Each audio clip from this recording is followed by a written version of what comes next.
Qytetarët që banojnë brenda vijës së verdhë të kryeqytetit, brenda vitit 2012 parashikohen të marrin tapit e shtëpive që janë në proces legalizimi. Pas një ngërçi disa mujor ku ishte përfshirë ky proces, kreu i sapo emëruar i Aluiznit të Tiranës, Kreshnik Bozho, thotë se situata ju rikthye normalitetit, pasi në një javë janë bërë gati afro 500 dosje.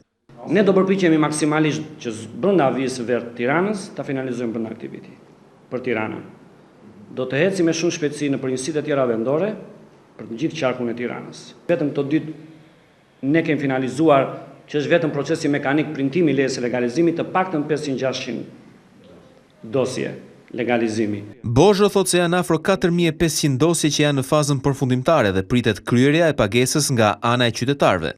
Për të përshpejtuar mbylljen e këtij procesi, qeveria vendosi t'u jap mundësinë qytetarëve që të marrin sërish paratë e paguara për legalizimin e ndërtimeve pa leje, duke paguar me letra me vlerë.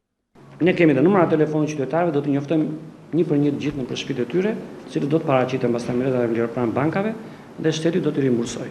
Mosmarrveshjet e brendshme strukturore në Agjencinë e Legalizimeve, si shkarkime apo emërime drejtuesish, po ashtu edhe problematikët në lidhje me pronësinë ku ndodhen këto objekte, shkaktuan për muaj me radhë zvarritje të këtij procesi. Kjo gjë krijoi konfuzion tek qytetarët të cilët interesoheshin nga një zyrë në tjetrën për legalizimin e banesës së tyre. Ngërçi i krijuar në procesin e legalizimeve u pa me shqetësim edhe nga Banka Botërore. Në një raport të publikuar së fundi nga ky institucion, ka rezultuar se vetëm 4504 prona kanë përfituar nga procesi i legalizimeve deri më sot, nga mbi 270.000 që kanë aplikuar për legalizim në të gjithë vendin.